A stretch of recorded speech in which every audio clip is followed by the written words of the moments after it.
Apa signifikansi kenyataan? Ini adalah mujizat Yesus yang pertama.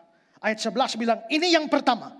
Artinya kita harus sadar bahwa semua cerita Yesus bikin mujizat sebelum ini harus dianggap cerita bohong. Mengapa?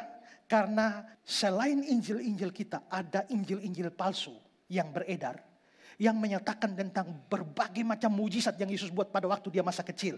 Salah satunya adalah Injil Al-Tufuliyah. Ini Injil berbahasa Arab. Dan dia mengatakan bahwa pada waktu bayi ketika Yesus berada dalam gendongan Maria, tiba-tiba Yesus bicara. Yesus bayi bicara. Maria, akulah Yesus putra Allah. Firman yang engkau lahirkan menurut perkataan malaikat itu. Jadi ada mujizat bayi Yesus bicara. Ini cerita dalam Injil palsu Al-Tufuliyah. Cerita ini dikutip di dalam Quran. Di dalam surat Maryam 29:30. Sama.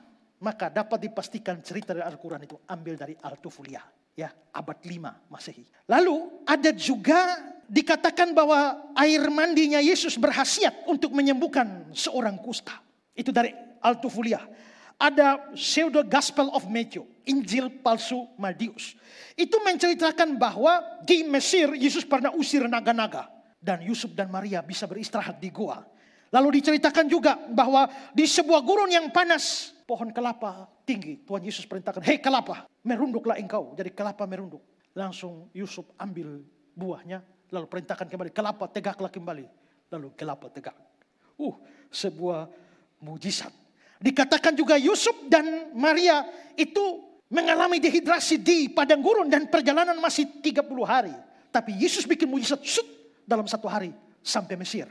Bahkan dikatakan waktu Yusuf Maria masuk Mesir, 365 berhala runtuh semua. Yesus ditampilkan begitu spektakuler juga di dalam Injil Thomas, The Gospel of Thomas, dan masih banyak yang lain. Semua ini sudah harus kita terima sebagai bohong. Ya, nah khusus untuk The Gospel of Thomas diceritakan bahwa Yesus membuat 12 burung dari tanah liat, menghembuskannya dan hidup. Cerita ini dari The Gospel of Thomas inilah yang dikutip dalam Al-Quran surat Ali Imran 3 ayat 49. Ada mujizat Nabi Isa membuat burung hidup dari tanah liat. Kalau Yohanes mengatakan mujizat di Kana yang pertama, jangan percaya semua Injil palsu itu. Termasuk jangan percaya cerita Quran tentang mujizat Nabi Isa. Ya, shalom Bapak Ibu Saudara-saudara. Saat ini saya ada di sebuah desa di Kabupaten Kupang. Itu jaraknya kira-kira 4 jam perjalanan dengan mobil dari kota Kupang. Dan desa ini namanya Desa Bioba.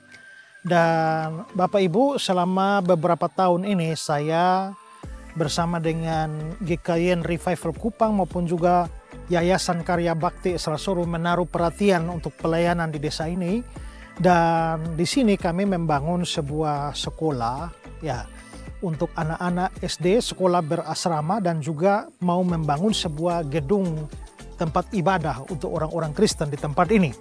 Dan saudara, kalau saudara melihat di belakang ini adalah gedung sekolah yang kami sudah selesai membangun dengan 6 ruangan dan masih dipergunakan untuk murid-murid dari kelas 1 sampai kelas 4. Sementara 2 ruangannya dipakai untuk, jadi di sekolah berasrama untuk anak-anak yang dilayani oleh Bapak dan Ibu Daniel yang sangat berpengalaman di dalam pelayanan berasrama. Anak-anak yang menjadi murid-murid di dalam sekolah ini datang dari desa-desa sekitarnya. Dan kami berharap bahwa ke depan menjadi pusat pendidikan Kristen di tempat ini. Sementara itu juga saudara, kami mau berencana membangun satu gedung kebaktian. Karena jemaat di sini belum mempunyai tempat kebaktian. Kalau saudara lihat, ini sudah ada tiang-tiang yang berdiri. Dan kalau saudara lihat tenda biru di sana, itu kami masih beribadah atau masih berbakti setiap hari Minggu di bawah tenda ini, dan menjadi problem besar kalau hujan turun ya. Nah, karena itu kami sudah berencana untuk membangun mulai minggu ini, kita sudah membangun dengan tiang-tiang ini, dan setelah itu tahap berikut akan atap supaya jemaat bisa beribadah di tempat ini ya. Nah, ini kami dari Kupang bersama-sama dengan jemaat di tempat ini, dan pembangunan segera kami percepat karena dalam cuaca hujan semacam ini kasihan kalau jemaat berbakti lalu harus kehujanan. Nah, karena itulah saudara-saudara, saya Pendeta Selasoru, saya meminta dukungan saudara-saudara semua dukungan doa, dan kalau Tuhan menggerakkan saudara untuk ambil bagian di dalam pembangunan gedung kebaktian ini, saudara bisa menyalurkan dana bantuan saudara untuk pelayanan atau pembangunan gereja gedung kebaktian di Desa Bioba ini. Di layar saudara ini ada nomor rekening dari Yayasan Karya Bakti Esra Soru.